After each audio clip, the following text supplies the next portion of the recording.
Hi, welcome to Unscripted Soul. I'm Flo. I'm here with my co-host Rebecca. We're two spiritual coaches that believe the most profound conversations happen when we drop the script and speak from our soul. Every week we go live into becoming more of our true self, living as conscious creators, and spiritual awakening. Our hope is that our journey will help you navigate your journey. We're so happy that you're here. Let's dive in. Okay, so previous to recording, Rebecca was talking about something happening to her today on her Instagram, negative comments. And oh, when you were talking about this, my heart just dropped for you because I could just see that happening and like visualize, and it would just be so devastating. Um, And I think anybody would be devastated to experience this, see this on your any social. So do you want to talk a little bit about that, Rebecca? It's been a day. Um, so I woke up this morning and I was on Instagram and I saw like I had some comments on a post, and so I looked at that and they were just really negative comments, like just awful. Like I won't even say some of the words because they were horrible. Just you're an idiot and you narcissist, you're stuck in your ego or whatever. And the videos were, my videos, they're all positive and I'm trying to help other people create positive mindset. So if anybody knows me, they know my videos are so uplifting. So normally I see those comments every now and then and I don't really care. And I looked closer at it and I discovered that it was somebody I knew. And it was my sister who I hadn't talked to in years. And I might have mentioned this before in a previous episode, maybe not. But I had a falling out with my family during like right around the time I had my spiritual awakening and really just changed my life. And with that came a lot of struggle. Like I had a lot of things that just kind of came up. So there was a lot of chaos. And during this time, I had to cut people out of my life. And I cut some of my sisters out of my life. So I don't really talk to them much. I don't talk to them at all, actually. So when I looked at this comment and found out who it was, I tried to shrug it off and I was like, oh, well, whatever, but it wasn't that easy. And it was affecting me. It was making me feel really sad. And so I went through a whole process today. And yeah, I kind of want to share that because I feel so much better now. And so that's my feedback is I feel really good. This morning I felt really sad. Yeah, we would love to hear your process. And I really want to say that I'm so sorry. And that must have been so hard to see that on your social. And it's hard for anybody. So for you to go through what you went through, makes a lot of sense that you felt sad. So we would love to hear your process, and I'm so glad that you feel better and that you were able to work through this. So we would love to know what you did to help yourself. Yeah. So the first thing that I did is I really had compassion with myself and curiosity. So I was like, okay, this hurts. A part of me wanted to say, let's just ignore this because that's what I would do before. It was easy. It was easy for me to detach, to dissociate, put on some YouTube video that was uplifting, do something else and not think about it. And that doesn't always work because what I've learned is that, especially with when it comes to emotions, they can get trapped in the body if we don't process them.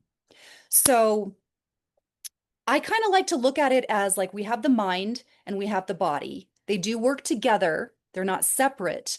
So the first thing I did is I went with my emotions. I went to work on my emotions and I started feeling them in my body. So I started asking, like, where is this sadness? Where is this sadness at? And at first, I felt it like in my sacral chakra, and then I felt it in my heart. And as I started asking questions, I'm like, well, what does this mean? And even though I don't believe the things that she said were true, at least consciously, there was a part of me that felt unworthy, that felt like what she thought about me really mattered. So as I sat with that, I remembered something that I had learned and I find very valuable. So I'm going to take a little break from the story and I want to talk about our emotional guidance system for a minute. So the way I see our emotions is they are actually a guidance system for us. No emotion is a bad emotion. And so we have these three very strong, I guess, negative emotions that run our lives. We have sadness, we have fear, and we have anger. Okay. So sadness has a message for us. In fact, all of the emotions have a message, and the message is you're out of alignment with what is true. Okay. So sadness says you're experiencing some sort of lack. Sadness equals lack. So I had to look at that and I said, what am I lacking? Worthiness. I feel unworthy. And so the truth is, I am worthy. I came here worthy. I came into this world a worthy person. I don't need anything from anyone else to be worthy. Just me existing is enough for me to be worthy. So, see, there was something out of alignment. And so, as I went through this in my mind, like magic, the sadness started to melt away. And I was like, okay, okay. And it was still kind of there, but it was so much lighter. Um, and then just to touch on the other emotions real quick. So, fear, for example, what does fear mean? Fear tells us that we we want to control something, that we need control. And um, anger, anger is actually, I'm mixing these up. So anger is more we need to control. So when you feel like you have a loss of control and you can't control the situation, it causes you to feel angry, right? Fear is also similar to that. So there's also a sense of anger or a sense of fear that comes from when you don't have control over something. And so knowing that with control, first of all, the reason you're out of alignment is because we don't really have any control. So when you surrender up that whatever you're trying to control, then that usually helps with your anger or your fear. So anyways, that's the little emotional thing that I went through. And so I looked at that and I was like, okay, I see that I'm feeling unworthy. And then I look at, you know, the truth of who I am, that I'm a worthy person. And that really did help. Throughout the day, I still kept hearing and seeing an image of, I'd hear my sister's voice saying the comment, and then I would hear, and then I would like see an image of like myself looking at the Instagram post kept popping up. So one of my favorite like NLP techniques to help change your state is a visualization technique where you see the image and you change it. So in my mind, I would see the image. I had it go black and white. I had the image become very small and just so small that I could just flick it away like it was a crumb.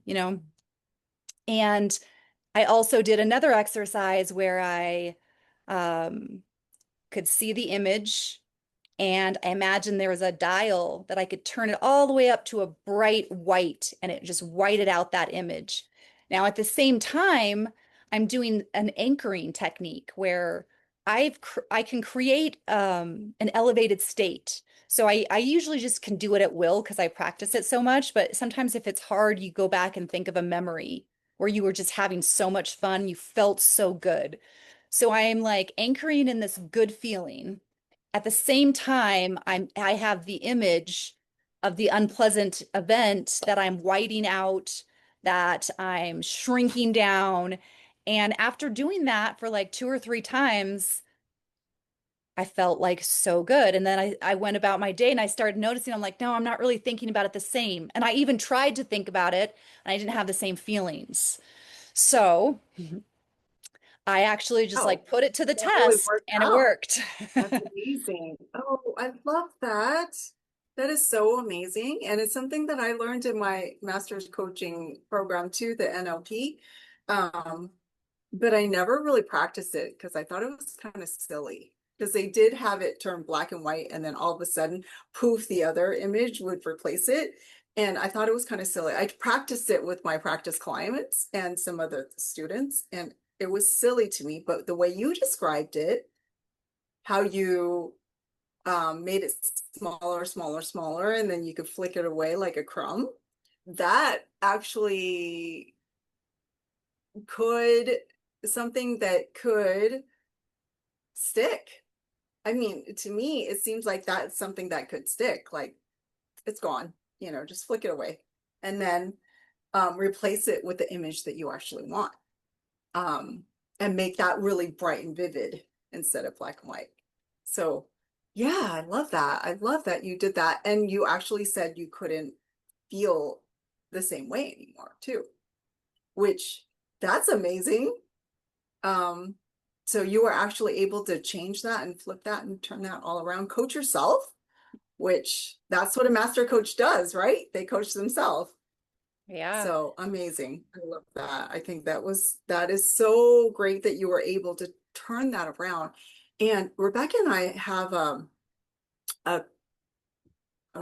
Facebook group. It's called Spiritual Coaches Sisterhood. And I would love for you to share that technique and how you were able to overcome this in that group because so many of us would resonate with this. It's beautiful that you were able to do that. And yeah, something to share for sure because this would really be phenomenal for clients as well, Yeah. to change something around that was so drastic, change it around. The feeling, the thoughts, the feeling, everything goes together, thoughts and feelings. Hmm. Yeah, it's something that I've practiced for a long time now, and I've gotten to be pretty good at it. Sometimes I forget about it. But there's a bunch of little techniques where you can take like a negative experience and then like have a positive experience overlap that and change that. And it works the same for like, let's say you wanted to get rid of a bad habit. You can turn that bad habit, which usually makes you feel good. That's why you do it. Like if you go eat a donut every day after lunch and you want to stop doing that, you can start thinking of things that really repulse you. And then you can, in like kind of a hypnotic state, when you kind of like relax your mind and like it's almost kind of like hypnotic language in a way. And then you can overlap that to where now the donut, your mind is thinking of like something really repulsive and disgusting or whatever. Um, so it's a great, like, there's lots of great things that you can do to like trick your mind. And what I've learned is like Yeah, the state that you're in, your state of being is so powerful, and you can't change your way of thinking if your feelings and emotions are like not congruent with that. So it's like any that's kind true. of trick that I can use to trick myself to get myself in a more of a calm, relaxed state, then I can make rational decisions. Then I can really look at the situation for what it is instead of from a heightened nervous system or from like Yeah. a fear state. Yeah, that's so important too. When you're just reacting and then your nervous system is dysregulated, you're reacting and then not thinking about how you're reacting, and fear comes in, and you just make all these judgments, and you may get angry or fearful, whatever it is, and you're not able to calm yourself down, then you're not rational. You're actually irrational at that time. You're not a rational person.